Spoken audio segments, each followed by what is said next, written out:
2. Recording. 3, 2, 1. False countdown. Whatever. We're going. Here we go. How do I say your last name?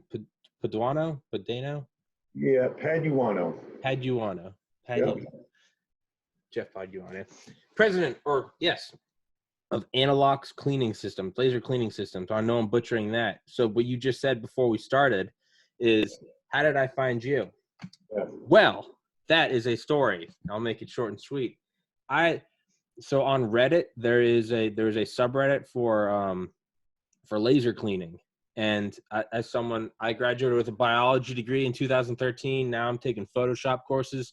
So I have no knowledge of any of this, but it's something where those videos are just hypnotizing, right? It's like a certain, I don't know if you ever watch videos of like, maybe you're not as weird as I am. There are videos of people just kind of like laying bricks, or maybe someone making a knife. They're just hypnotizing, almost like watching a fire. Laser cleaning stuff is just hypnotizing. And I started this podcast in December. So I was like, man, I'm just gonna get on it because I can just talk to anybody. It has been more difficult to get not even get a guest, but to just get a response from anyone in the laser cleaning industry. I have had on members of like Delta Force. I've had on literal CIA agents, former members of the National Security Council. All of those difficult to get in themselves, easier to get than anyone in the laser cleaning industry. So I don't know if that's intentional, that all you guys are playing hard to get, but I've been trying. And finally, like 2 weeks ago, I've been trying since February. And finally 2 weeks ago, I was like, you know what? I'm going scorched earth. I'm just going to call every company I can. I'm going to bomb their email inboxes. Yeah. And then sure enough, last week, got a response from you. Hey, Tommy, I'd be delighted. I was so excited. I was throwing stuff up in the air, but but enough of me talking. Why don't you introduce yourself, sir? Sure. So I actually own two companies. They're sister companies, and one is the one you just mentioned, Anmcc Roll Cleaning Systems, affectionately known as ARCS. And that business is dedicated to the packaging industry. So we are a small business and niche oriented, meaning the cleaning we do is strictly focused in on something called an Anmcc roll.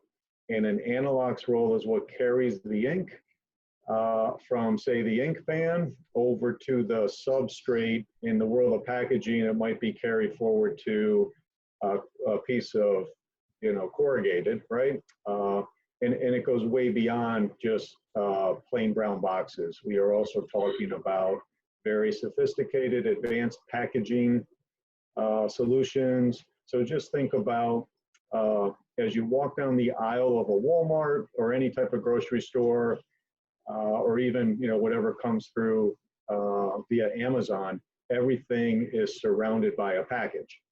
And packaging has only gotten fancier, and it is designed to impress the consumer, and therefore it's not just plain brown wrapping anymore. It's very dynamic, very colorful, and very important to plenty of especially consumer goods and the companies that produce those. So you have the consumer good that needs to be packaged in the right kind of box, or even something that's wrapped in film. And all of that is done still. The printing part is still done with very sophisticated printing presses these days.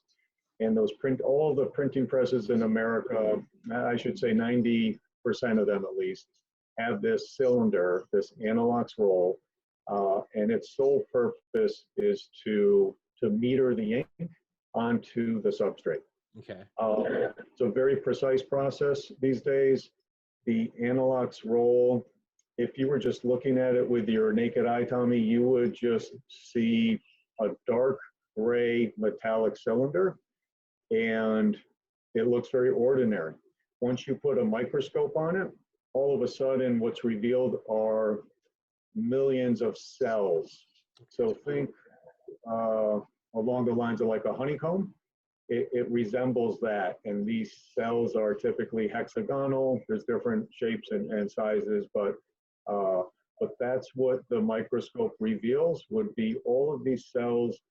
They are truly just these miniature ink cups, and the ink is spread over this cylinder with a blade, and then it's spinning, and as it spins, the substrate comes into contact actually with the die, and that's how you end up getting a nice pretty box, is how that works.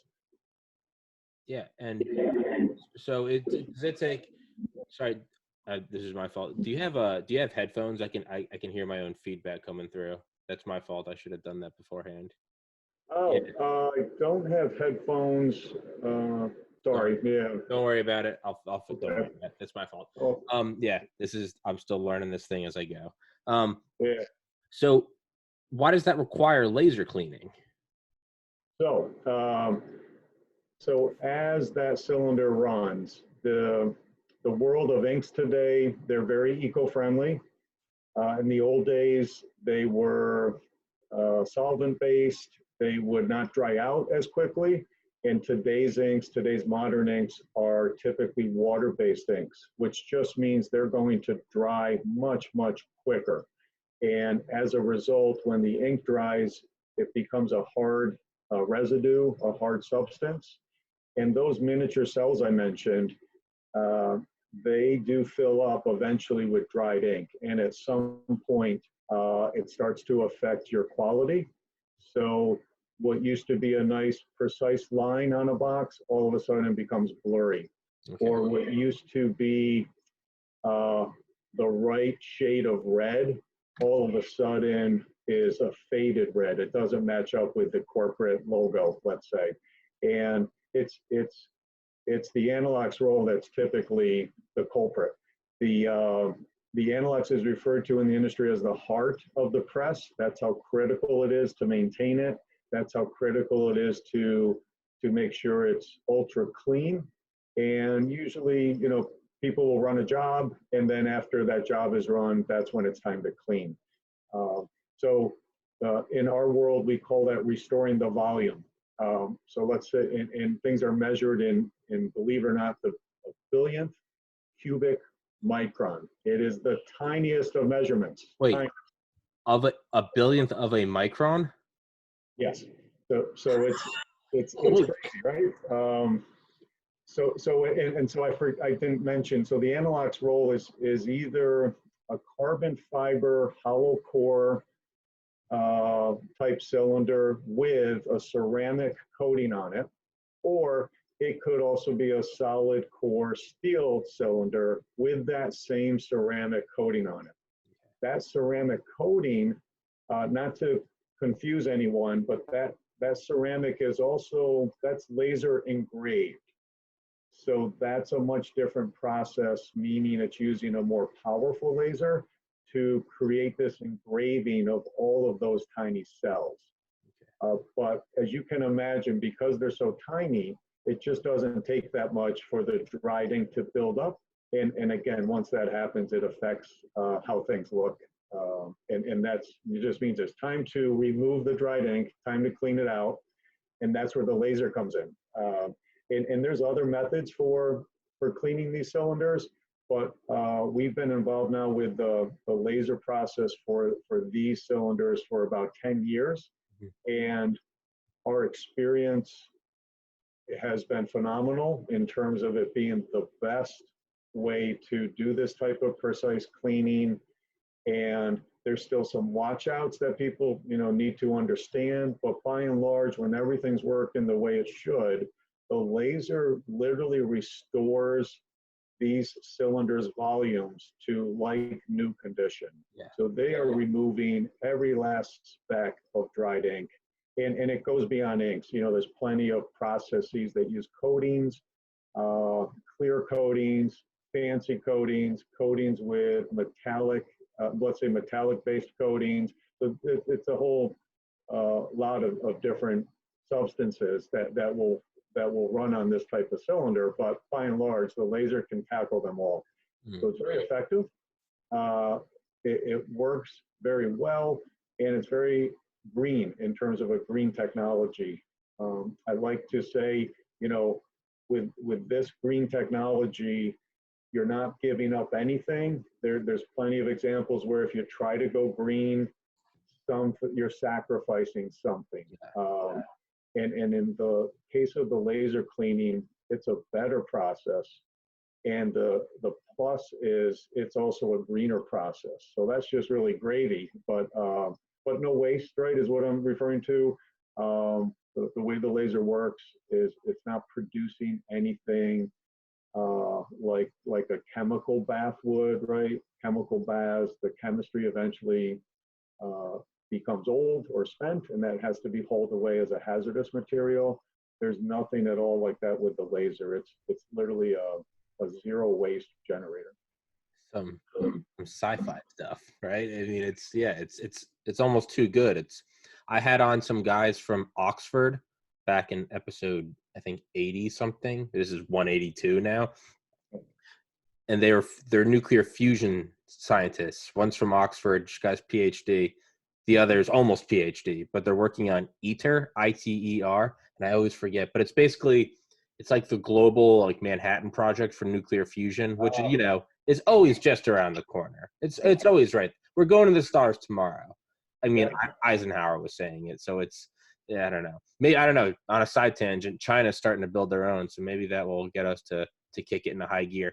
But yeah, the way they talk about stuff, it almost feels like I'm not talking to like an actual person involved in reality, because what they're talking about seems so magic. It's for the fusion guys. It's like to power let's just say X unit, whatever the unit of power is. Let's just use that same unchanging variable. To produce X unit at a normal coal-fired power plant, you need 80 train cars full of coal every 24 hours. To get that same power from a fission power plant, you need half a train car of uranium per year. And to get that same power with fusion, you need, I think, a milliliter of seawater forever. Wow. Yeah, right. It starts to go. But yeah, what you're saying is it's kind of weird how you normally expect with more involved things like that, like you're going into the billionth of a micron. You would imagine there's some, what's the catch, right? It requires the blood of pandas or something, right? Some precious resource. Oh, it's burning a hole in the ozone, but that's weird. It's just everything's better. Everything's better. And I usually, you use the word magic. That's how I feel sometimes. It really is like magic. I mean, there's certainly plenty of physics involved and different types of reactions that are being caused by the laser itself. But, to me also, when I first got involved, I'm like, wow, that's just amazing. It's a very quick process. Like, you don't have to wait long to see that it's working, to see the before versus the after, and then to realize that this, there's no going back. It's the type of technology that is still right now requires a more significant, say, capital investment for corporations, but that's we're watching that change right before our eyes. They're becoming much more popular and common, which always drives the cost down as that happens. Yeah. Now, how do I want that? By the way, is there? I don't know if you said it and it just went right over my head. Is there a name for that unit of measurement, the billionth of a micron? So it's referred to as BCM. Okay. And it truly is when the manufacturers of these cylinders are doing an engraving, they will dial in their engravers so that when they're making the cut, it's going to only create a depth of a certain amount of BCM. So it's essentially measuring how much ink is going to be allowed in the cell, and it varies from 1 BCM. That would be for very, very fine, delicate printing. Think labels, on beer bottles, right? Those are actually works of art when you start to study them. I work at a liquor store. Oh, there you go. Yeah. Some Yeah. of them are beautiful. Yeah. Right. Yeah. And so things like that, that the market segment there is called narrow web, but that generally refers to label makers and things like that. And then the volumes go up from there. So a more common volume would just be 7 or 8 BCM. And then as you get into corrugated, larger format, larger scale printing, you can see volumes all the way up to 30, 40, 50 BCM. That's basically the range we play in, though, from 1 to 50. Okay. Yeah. Some units have, like, they're named after, like, I think for like magnetic fields, I think on like giant magnetic fields, like in like planetary scale, I believe it's called a Tesla. There's Planck space. He got his name on everything: Planck space, Planck length, Planck time. It's Yeah. You got to go in. You got to the Pauli exclusion principle. Yeah, you got to go in and Heisenberg uncertainty principle. Say you need to go in and you need to get BCM. Name it after yourself. How many Jeffs is it? It's about 4 Jeffs. Yeah. Wow. 4. But yeah, that's insane. So I went on Reddit, and because I think most people there I'm not sure if you're familiar with Reddit. I certainly am, yes. Okay. Then the subreddit. There's subreddit, you know how it works. I'm sure most people there are like me, where it's by no means a professional, but probably acting like they are, just like myself. But I mean, reality, we're just here to watch the shiny light burn stuff. So I asked people to submit questions, and I said no matter how complex or simple, because I certainly don't know what it means. And so I had some people submit some questions, and some of them are actually very interesting. So the first guy, shout out Doc Fossil, user Doc Fossil, asked them if they've ever tried, it makes sense, asked them if they've ever tried their technology on fossils. No joke, cleaning delicate specimens to remove adhering rock is a difficult task. Museums might benefit from a new tool like this. I thought that was the coolest question. Do you think that's possible? It's actually, so let me back up a little bit here. How's that? So the laser cleaning of these analog scrolls that we've been talking about, that the technology's been around for a long time. It's been refined over the last 10 years to where it is today for the cylinder cleaning. However, lasers have been around, say, for 20 years in the world of historic preservation. And they are absolutely in use today for fossil cleaning. I know personally of them being used at the Smithsonian on their collections. And beyond fossils, they actually are also used on meteorites. So believe it or not, there are reasons to clean a meteorite. And they have found down there, the conservators, that a laser works really well on that. And doesn't do any damage to the underlying mineral or rock. So that's really, the one main thing about lasers, the main point is they are truly just removing what's on the surface of an object, and they are not supposed to do any harm or damage to the object itself. So the analog scrolls are very expensive. You would never run a laser on it if it's going to damage that engraving I mentioned. To get it resurfaced is an expensive proposition. And the same holds true for fossils and for anything old. Obviously, there's a need to clean old paintings. There's a need to clean monuments, statues, old buildings. All of those structures and objects are fair game for a laser system that's designed to do cleaning. There are other types of lasers where you are going to do harm by design. So there's plenty of lasers out there that can cut steel and can, act as weapons, right? So the lasers I'm referring to are not those. Those are sometimes referred to as gas or CO2 lasers. The lasers that I have experience with are referred to as diode lasers. And diode lasers can be dialed in to be very gentle. One of the biggest projects recently that where lasers were used successfully was on the Canadian Parliament building.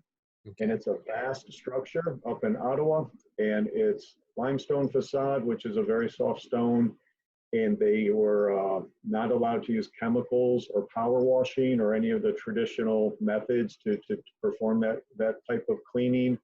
And that's how they got around to using lasers for that project. And it worked really, really well. So lasers have been used on our Supreme Court building.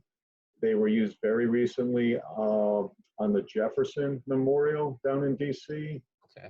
So beyond the packaging industry, there is a whole nother world where lasers are widely used, including, back to your original question, fossils. That's definitely a good way to do that stuff. Okay. Could you, yeah, Empire State Building is limestone, but I guess it's, yeah, I don't know. I guess they don't really clean anything in New York. I was thinking though, as soon as you were saying that, now I don't know if it's they got to pull on some college chemistry. Could you burn off the outer layer of the not the Empire, the Statue of Liberty and make it shiny copper again? Yeah, so you can. I mean, that's the patina that we all see. Yeah. And definitely that can also be removed. That's a whole nother, like you get into the philosophy of historic preservation, Sure. and the philosophy is that's how we want it to look, right? So it still needs to be maintained. But to answer your question, yeah, you could make any statue out there look like new if you chose to. It's what the laser is all about. It's about restoration and conservation happening all at the same time. Yeah. There's some terrible painting restorations when they try to touch it up. I mean, one of them is like a meme. It's like an old painting of Christ, and like the person that touched it up. I mean, it looks like it looks like I did it in kindergarten. I mean, I saw that story. Yeah, it was a shame. Horrific. Yeah. But I guess you answered the next one that I commented on that question. Yeah, I was gonna say something like the Vatican texts, or the Vatican Library, or perhaps ancient, not ancient, or maybe ancient coin collections. An old penny from 1840 or something that's looks black with grime. I know with some jeweler, there's there are existing, I guess, methods to clean, like silver, sterling silver, gold. But yeah, I guess they kind of answered that question. The Vatican Library. Well, and it's even so right now today there's some lasers at Notre Dame over in France as part of the fire restoration. So soot, smoke, mold, things like that are also fair game for lasers. And sometimes it's the only method that works well without doing any harm. Yeah. Is there a future in? Because I remember reading Popular Science and Popular Magazine, not Popular Science and Popular Mechanics back in like 2003, 2004, 7th, 8th grade. I remember getting so amped up because it was like cancer is going to be cured by 2018, and I was like, awesome, we're doing it. Gold nanoparticles, and I'm like, it's only a matter of time. I'll be old and wise by then. Well, I didn't become old and wise, and we haven't cured cancer. So thanks, Popular Mechanics. But here we are in 2020. But just kind of like fusion, we can kind of kick that can down the road and keep the the dangling carrot of utopia ahead of us. I guess that's what keeps us going.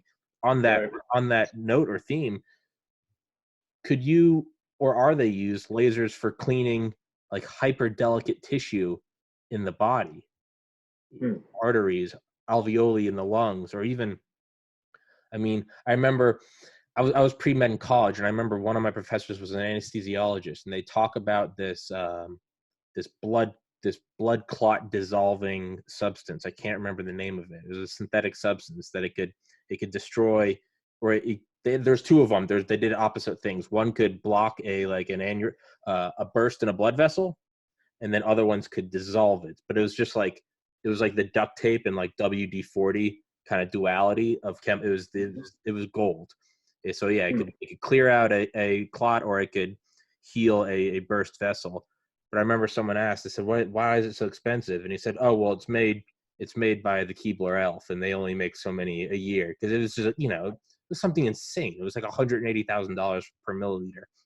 But as all science goes, what starts as the absolute access to only the elites, it boils down into where everyone had. Think Gordon Gekko versus, a cracked iPhone 8, but it's, this is old news. This is, this is bargain bin, when it does magic, right? So it's, is laser cleaning, is that the future? And, money aside, is that maybe 30 years, 40 years, Popular Mechanics, I'm looking at you, maybe it's way down the road, nanobots going in, cleaning your, I don't know, do you think that's possible, or is that beyond the scope of this conversation? Well, the medical part, I am not sure. How's that? That's it seems in the realm of possibility, though. It really does. And I think beyond those applications, so lasers are used. You could theoretically strip old paint off of a car using a laser.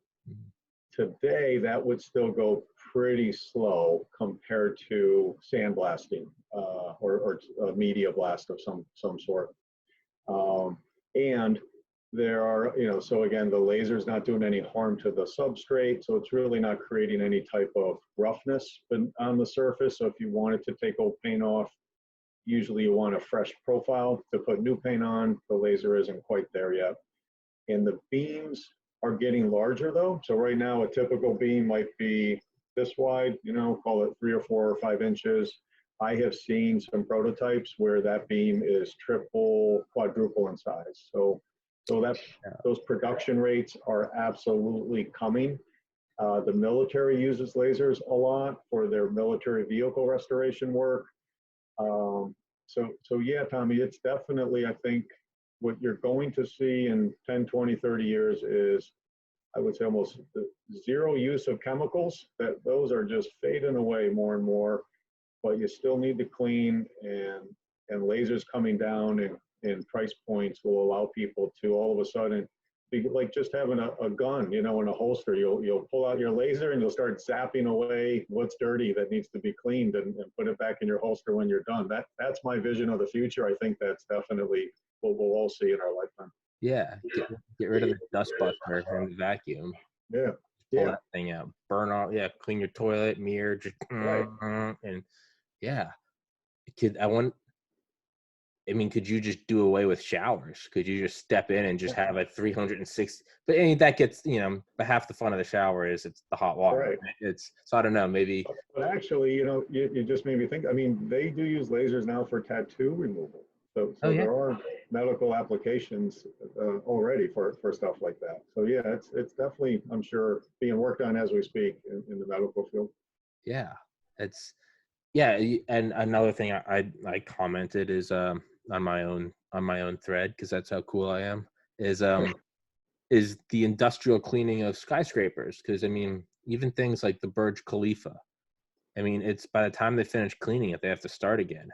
That's in the middle of the desert. Think about this, the sand content in the air, just the heat. But anywhere.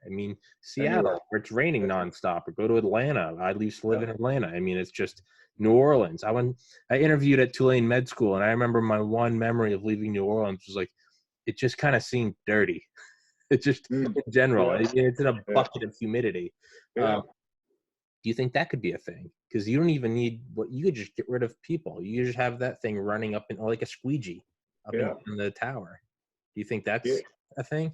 I've actually just recently saw where someone had automated. So the key to success, one of the keys to success, is the laser has a defined focal point. You have to be almost perfectly focused for the reaction to occur. And so if you think about a building that has a lot of architectural detail, it's right now done manually because you have to move the laser head in and out depending on what you're working on, right? The flat surface is going to be much different than a cornice and so on. the technology I've seen, it actually was just earlier this year, where there's sensors that can detect the depth or say standoff distance the laser head is from, and that is the direction of this particular apparatus. So you can set it up to clean a complex surface, and it goes in and out depending on what it's detecting. So yeah, that's definitely going to be a part of the future. Lasers, there's a risk when you operate a laser. You have to know what you're doing. You can do damage with a laser on a delicate object. You can scorch a surface if you don't know what you're doing. But there's also a human risk. You have to make sure you're wearing the proper eyewear that's rated for the pulse frequency of the laser. And you have to make sure you're not breathing in any of the fumes that the laser generates. So the more it can be automated, the safer it's going to be for both the surface and then keeping people away from the laser source would also be a nice thing, where it's more like a laser drone versus someone holding on to it. So there's I think the future for lasers it's very exciting. It really is. I just had this mind feedback. I just had this image in my mind of like street cleaners, like snow plows. You gotta they have to get the most vital area first. So it's like highway, and then it's police department, fire department, and then all the peons get their roads done right over I lived in New England for a while. I remember that. Yeah. What if you just had a laser? But then as you were saying it, I was thinking like, well, why even have to have a truck? Why not just have some quadcopters going up and down the roads? And then you're gonna go really far in the future. What if you just had them installed in the street lamps and just had them crisscrossing the roads, just burn off all the snow? That'd be cool. Yeah. That's a brave new world. Yeah, that is. Yeah, that because if someone's gonna hack that, and that's gonna be a new terror. Yeah, just getting burned by laser. I mean, SDI. I mean, they were trying to, Reagan had his fingers in that pie. They wanted. They wanted to be shooting ICBMs with those things. The Russian or the Soviet space shuttle, the Buran, Buran, one of the payloads it was supposed to carry up, I think it was either the Buran or maybe it exploded. I remember whatever it was. That's not important. It had a CO2. Yeah, it had a CO2 laser, and I'd forgot about it till you mentioned that earlier. Yeah, that was one of their. They wanted their own sort of SDI type thing. I don't think it worked. So I don't know. I guess bankrupting the Soviets ended up working out. But yeah. So what other sustainable cleaning practices? I got you for 20 more minutes. I'll try to make sure I get through their questions. Sure. What other sorry. No, I said sure. That's all. Yeah. I'm responding to my own feedback. I was like, did I say what other unsustainable cleaning practices can be phased out with lasers and baking soda? Asking for a friend. Shout out Creaky Bones. That's their username. Yeah, cleaning practice that can be phased out with lasers and baking soda. I'm not entirely sure what that means. Well, that's interesting. So I did say up front, right, there's two companies here, and I didn't mention the second company, but it's related to everything we're talking about. So the other company is called Esca Blast, and Esca Blast, we are on the Esca side a supplier of all things blasting, and by blasting I mean sandblasting, media blasting, and soda blasting. So that's interesting that was mentioned, but very familiar with that as well. And soda blasting has been around also for a long time, about 30 years at this point. You mentioned the Statue of Liberty, Tommy. Soda blasting was used back in the 80s for that restoration project. And it was about the inside, the interior of the statue. And there is a very thin copper lining, and that needed to be cleaned. And they tried different methods. And long story short, they landed on, hey, what if we try baking soda? And that's truly where soda blasting was formed and discovered. It worked great, didn't do any harm to the copper lining, and it took off from there. So soda blasting is an eco-friendly process, and It's the same chemical composition as what's in our refrigerator. So household baking soda is sodium bicarbonate, and so is soda blast media that goes into a blast machine. The soda is going to also be very gentle and not we call it a non-destructive cleaning method, but you still are faced with some waste generation. You are still faced with dust generation. Soda is a very dusty process. There's ways to mitigate that and to use water, but it still creates some sort of waste stream. And soda blasting, how's this for a comparison with laser versus soda blasting? So there are plenty of restoration companies, commercial restoration companies. So companies that will go in after a fire occurs or a flood occurs, and they'll use the baking soda method to clean out the mold or any of the fire damage. It's a wonderful way to deodorize. It's a wonderful way, it goes pretty quick, and you're not using chemicals. So even though there's a waste stream, it's not hazmat or anything of that nature. You can also use a laser system for that process.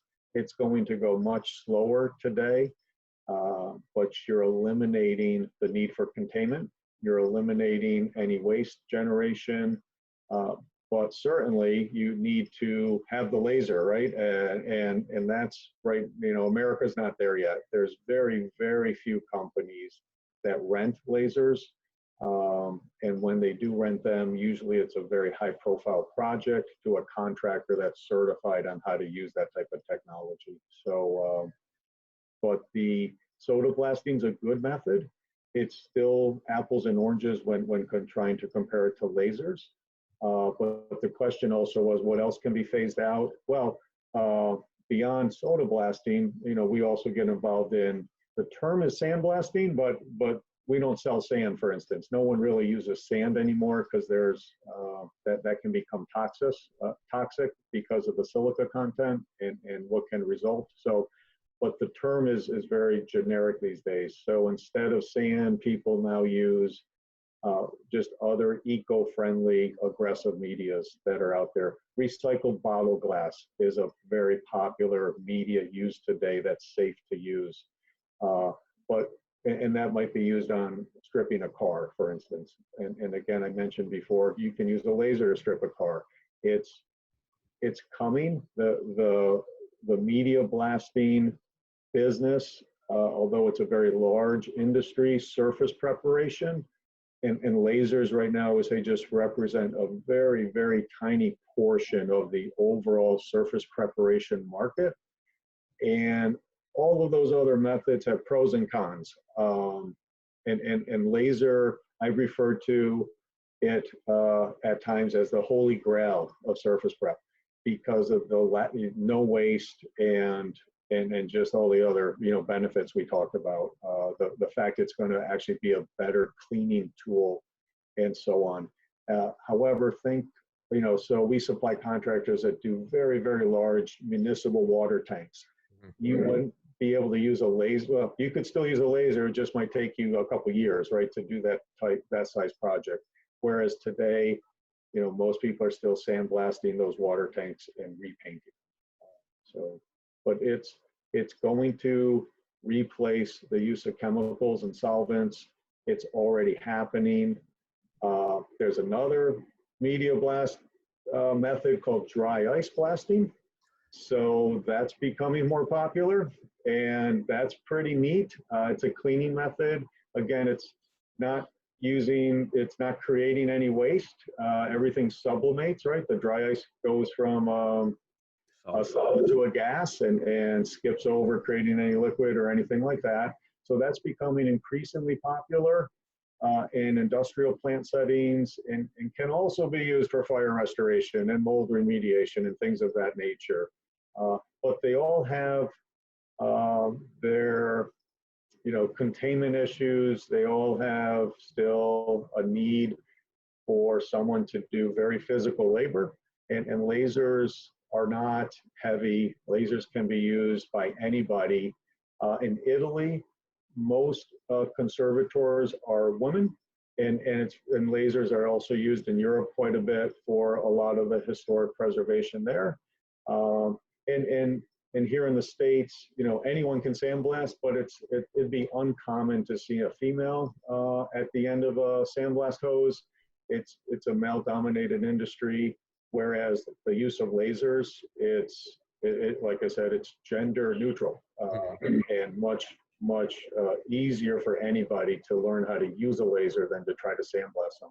Yeah, I know that sandblasting. I know they use that for restoring M1 Abrams tanks. I remember watching a documentary. They'll take the turret off. They'll hang in a huge chamber, and yeah, they bring it up and they'll just blast it. And apparently that's cheaper than buying a new tank. But yeah. Yes. If you use it to clean an M1 Abrams tank, I figure you can probably do anything, right? Right. Yeah. Next question is, how long until the price point drops to a mass consumer level, if possible at all? Does the tech have the ability to do so? From Hilby. Shout out Hilby. Yeah. I think we are, I would say, still at least 5 to 10 years away from when there's a noticeable difference. So for instance, someone could purchase today a very good soda blast system for about 10 grand. I mean, you'd need to have accessories and things like that. The only thing not included in that price tag would be an air compressor. So all sandblasting, media blasting is powered by a source of compressed air, and you can rent air compressors. So not everyone needs to own an air compressor. Laser systems, I've seen price points that do start out at, I mean, you have to be looking at where it's coming from. So Chinese-made laser is definitely, you can get one for less than $50,000, but it might not last too long, or just have some inherent issues that you would not encounter with a laser source made in Germany or someplace in Europe. And as you start to factor in the quality of the laser itself, the price, then you're going up to $60,000, $70,000, $80,000. And that would be the price point, say, for someone that's cleaning the Canadian Parliament building or the Supreme Court. They would need a laser system, and that's going to be your cost, about $70,000. The systems that we sell to the packaging manufacturers to clean their analox rolls, those involve more automation and more sophistication. So their price point is a little bit over 100K, give or take. So, you know, if you think about a commercial restoration contractor that, you know, they make their living going in and cleaning up after a disaster strikes, $10,000 is something that they can afford, and they'll have the right equipment in their fleet when the phone rings. The lasers, you know, so when will the laser be $10,000? I think that's about 10 years out, if I had to take a guess. I don't think we'll see much more movement in terms of prices coming down to a more budget-friendly situation. I think it's going to take that long. The market is dominated by European laser manufacturers, and that's starting to change. There is one company here in America that now is making laser systems here 100%, and that's a game changer. So that in and of itself is going to help bring things down from a cost standpoint, and it's just a matter of time. So believe it or not, big country, right? You would think it's more than one company making lasers here in the States. It isn't, not yet, but that's changing. There's definitely going to be more domestic producers, I think, coming online over the next few years. And with more domestic competition, that's when I think the pricing is really going to start to come down. How long until we see the handheld laser that you were talking about, your pocket laser? When do we see that? Well, so there's a company in Israel that makes something like that now. It's called a pulse laser. It's a little bit different. Picture like just a a pulse of light like a pencil point, and then try to use that on a very large statue. You are there for a very long time. I've seen them in action, but they're lightweight. You could stick that in a holster ultimately, but it's not wireless, right? It still would have to be corded back to the laser source itself. But the lasers are shrinking, as we speak. The better ones are a little heavier, but they still are corded back to the laser source. So when do we have something that truly is cordless, wireless, and able to zap something? I think that's a ways away, probably at least a decade. Because I want one too, Yeah, I was thinking like if there was any company to like burst out a laser as just like a cherry on top, the first thing that popped in my head was like it would be the Tesla Cybertruck, right? It would have laser windshield wipers or something, right. Yeah, or it has that entire that one front light. yeah. That thing's gonna shoot down in front of it, and it'll be like, are you driving in Canada? Like burn the snow away. Yeah. It's gonna be something like that, and then Yeah. that would be imagine laser windshield wipers. Right, just beams of light, right? That's like Star Wars. Yeah, you wouldn't even have to. Yeah, you wouldn't even have to do like that. You could do any like. Yeah. Yeah. I hope I'm not looking back at this 10 years like just as heartbroken as I was. I know. We'll both be disappointed. Right? Yeah, like no, we went backwards. Just like popular mechanics. Okay, let's see. We just did that one. The cleaning pattern of laser machines seems to be similar to using a, let's see, okay, I got you for 7 more minutes. The cleaning pattern of laser machines seems to be similar to using a pressure washing gun, and one problem is that overlap causes uneven cleaning. The pressure washing solution to this is using a surface head, a bar with a couple nozzles spinning quickly on a swivel. Do you think there will be a similar method to allow for less streaky cleaning with lasers? I don't know how to say their username. Okay. Yeah, so that question refers to the laser scanner shape and size. So, a laser source is a laser source, and then it's how is the laser delivered to the surface is I think what that question is all about. And that questioner, what he has seen or she has seen would be what is very common in the world of industrial lasers. It's called a linear laser. However, lasers, all lasers start out as a point of light. So think actually like a laser pointer, right? So if I had a laser pointer right now, you would just see a red dot on the wall, okay?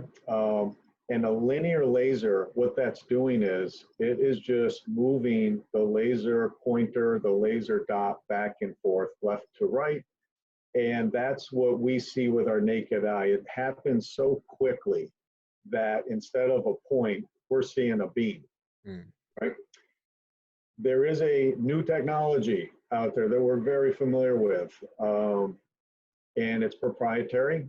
And it's instead of it going back and forth, it now is rotary, round and round and round.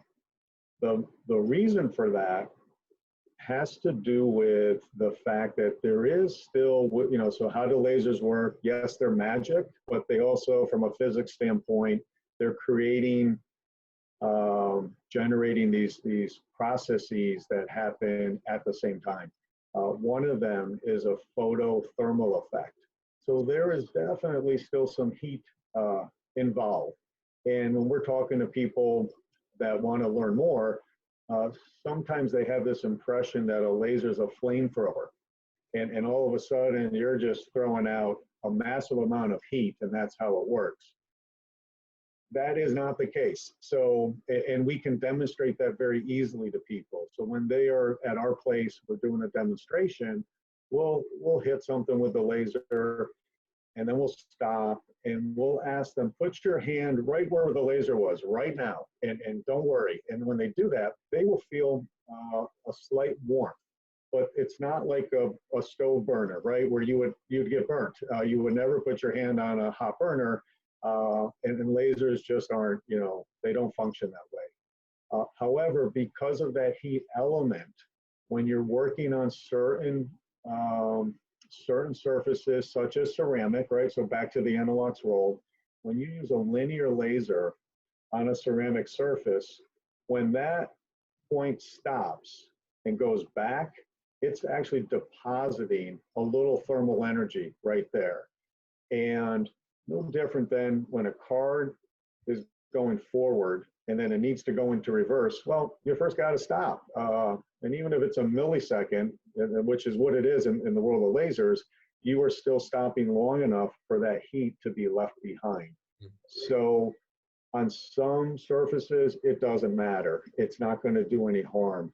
But on other surfaces, such as a very finely engraved ceramic surface, we have seen personally the damage that a linear laser can create.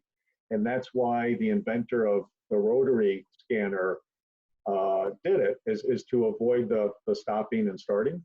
And instead, if it never stops, it's never going to leave behind any thermal energy.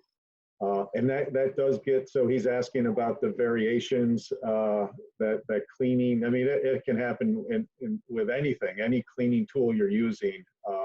It's hard to be consistent, but the rotary laser does it's more forgiving, and there's ways to adjust some of the settings as well. So we've seen, and we can go past 11, Tommy, a little bit. It's okay. So I don't want you to feel pressured here, okay, to finish on time here. But we've seen demonstrations. So picture an old limestone building, and they darken over time. And that darkness is carbon typically, right? It's atmospheric pollution. If there's a building in an urban area, it's going to be exposed to more elements, just the exhaust from a car, or buildings near train stations, right? There's all sorts of things that will latch on to the surface of a building and stay there over time, darkening and making it look dirty. So when someone comes along to power wash that building, and the owner just wants the dirty portions cleaned because he can't afford to have the whole building cleaned, all of a sudden, what was dirty is super clean, right? It looks new, yet, the portions of the building that weren't touched, that looks funny all of a sudden. You got beauty spots all over the building. So this rotary laser, it has this ability to control the intensity of the power. And as a result, you can still clean a building, but not necessarily, and make it blend in, let's say, with the cleaner portions of the building to almost like feathering with painting, right? You do now have that type of control with this particular laser, and that's a relatively new development. But it is possible. Back to that question, definitely it can be done with the latest technology available. Yeah, it's almost like what is it, specific impulse. It's like the change of, it's like, remember in physics, it's like when the ball hits the bat, like there is a moment where it is no longer going one way and the other, and that's where all the magic occurs. Probably not as good if you've got a laser and you're going over a Da Vinci painting, right? You can't have that specific impulse of, just burn a little line into the forehead. Yeah. All right. Well, so there's two more one of them. Two more questions, and then thank you. I can get them in. I guess one of them is kind of multi-parts. From Ta11 Dave, is there a preferred cleaning frequency or wavelength? What got him into laser cleaning versus laser cutting or laser welding? And what PPE besides goggles do you need? So first part, is there a preferred cleaning frequency or wavelength? It depends on what you're targeting. So there's different watts of laser out there, and so just starting with the watts, a typical, I mentioned about 70 grand for a laser, a commercial or industrial laser that someone would use to clean the Supreme Court building. Typically, those machines that are at that price point have a 50-watt laser source. However, the military, for instance, uses lasers that are 500 watts. So a big range. As you go up in watts, your cost spirals upwards. So, and then besides the wattage, there's something called pulse frequency, and that's measured in kilohertz. And then beyond that, there's an equation or a formula that computes, so based on your watts and your pulse frequency, you arrive at millijoules. And that's really how laser energy is described or defined. Mm-hmm. So without getting too much in the weeds, the right combination of watts and pulse frequency is what you're looking for. And for instance, if you're looking for a very gentle approach on a painting, you're going to use a very high pulse frequency setting, let's say 500 kilohertz, and combining that with 50 watts, that's a very gentle setting. As you go down in kilohertz, it becomes more aggressive. So a 200 kilohertz pulse frequency setting with 50 watts, that's going to react much differently. But it's hard to, so it just, again, it's case by case in terms of that right combination, in terms of what type of power you want to ultimately generate, depending on what you're trying to do. I know one of the parts of that question was PPE. So, you always have to make sure if it's a portable laser and you have the laser head in your hand, meaning you'll be able to see with your eyes the laser beam, you have to wear the appropriate goggles. That's based on wavelength. And every laser is labeled, should be labeled properly. And the wavelength should be labeled right on the laser system itself. 1064 is a common wavelength, but it can vary a little bit, but that's the key, making sure your goggles match up with the wavelength of your laser system. You also, so it produces a very fine dust. It's magic, but it's not like everything disappears. So what you're left with is very, very fine dust. On the scale even, you could almost say it's a nanoparticle. That's how fine it gets. So if you're cleaning a statue, you're zapping the statue, it's creating, the term is ablation, right? So we're ablating the soil that's on the surface. The ablation process means we're pulverizing the surface contaminant. And as we pulverize it, it looks like smoke, and in a way it is, but there's particulate in smoke even, right? So that's really what I'm talking about. This very fine particulate you would not want to inhale. So you're going to be wearing the proper respirator. Laser systems also come with fume extractors. So usually if you have the laser head here, there's a separate fume extractor. It's a very sophisticated vacuum system, but there's a fume head that might sit here. And so as the lasers hit on the surface and producing the particulate, the fume extractor is sucking it away instantly. But because it's so fine, it's hard for it to be 100% perfect. So that's why you still want to protect your lungs, and you also want to protect your skin. You definitely don't want these very fine particles resting on your forearm because they're much smaller than the pores of our skin. And certainly you just wouldn't want that to start to get absorbed. So skin protection matters, eye protection matters, and lung protection matters. The one thing you really don't have to worry about is your ears. It's not a loud process at all. So there's really no need for hearing protection, but everything else just should be covered up.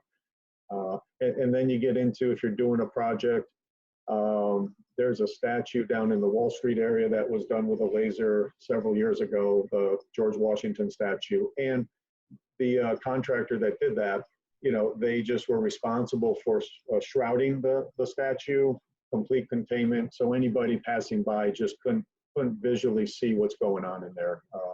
And there's, that's typical containment for a laser system.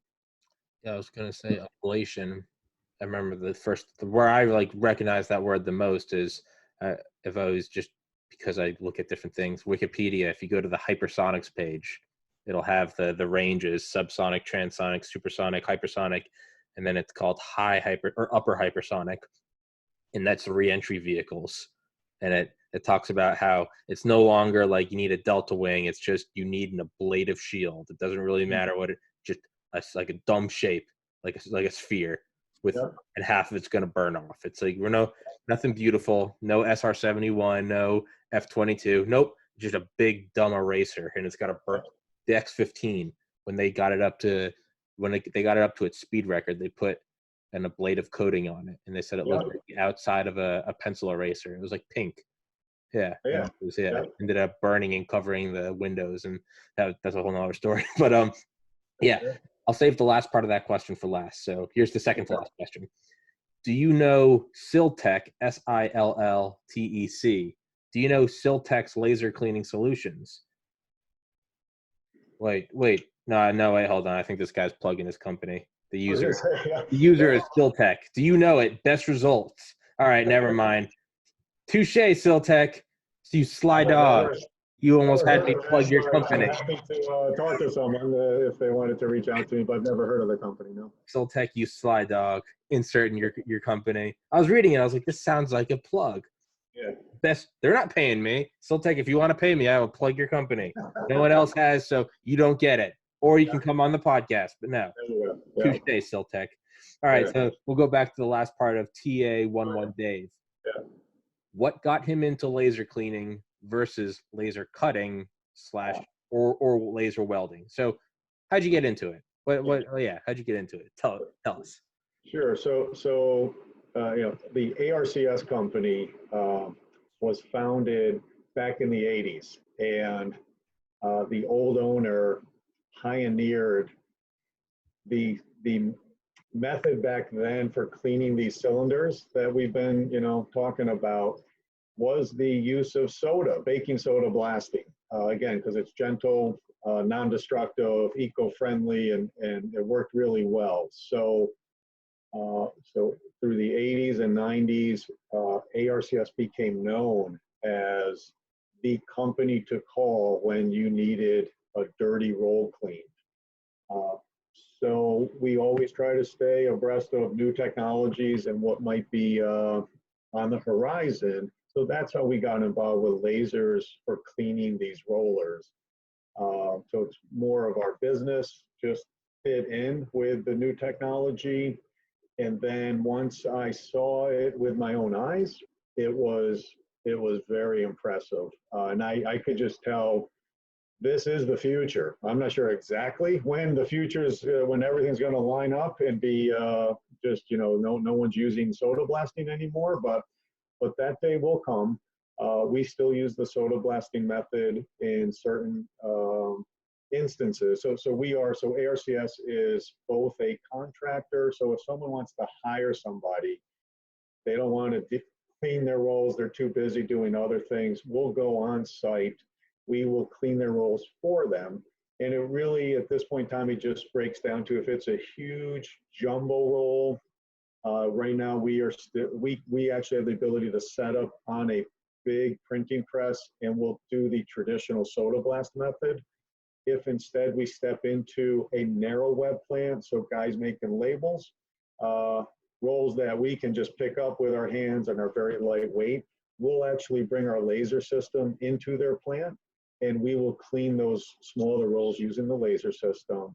And then beyond that, there's plenty of companies that need to control the cleaning process, so they will buy their own cleaning equipment. And when they want to do that, we're able to hook them up with a laser system. We've sold, I've lost track, but many systems are out in the country now that we've sold to very, well-known companies. How's that? So we do both, right? We'll do the work, and then we can hook people up with that laser system. So that's our evolution, but we're always about the cleaning side of lasers. And that questioner is correct. Lasers can be used for many other operations these days. but that's not our niche. Our niche is just the diode lasers that are designed for cleaning and not cutting or not welding and things of that nature. Mm-hmm. Yeah, this conversation was definitely more intelligent than I could keep up with. I'm trying to I'm going at full cylinders trying to sound smart. Thank you for doing it, sir. 11 minutes over. I kept you. Thank you for your patience. That's perfectly fine. No sweat. I enjoyed it. Hey, man. Thank you for doing. Like I said, it's the most impossible guest to get on. Every other company. No, I was getting outsourced to like India, like tech help, like, you know, who are you talking to? And I was like, can you put me into anyone?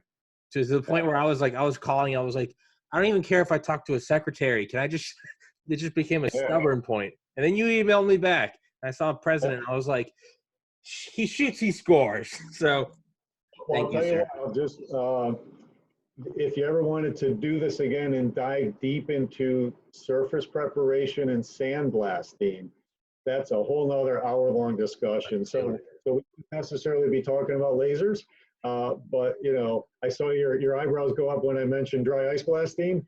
It's a cool technology, it really is, and widely used today. But I'll tell you, there's still, most people have never heard of it. You know, most people think it's brand new. It's actually not, but it's still new to many people. So I'd be happy to rejoin you for my sandblasting hat on, you know, and talk to you more about what's happening today in the world of sandblasting. It's fascinating because, again, it's, you know, 20 years ago, people were using sand and people just saw the mess that it made and how it ruined many different types of metals and just, you know, sometimes wasn't worth it. So way different today in not just the equipment that's available, but also the medias that are used and so on. So just throwing that out there for you.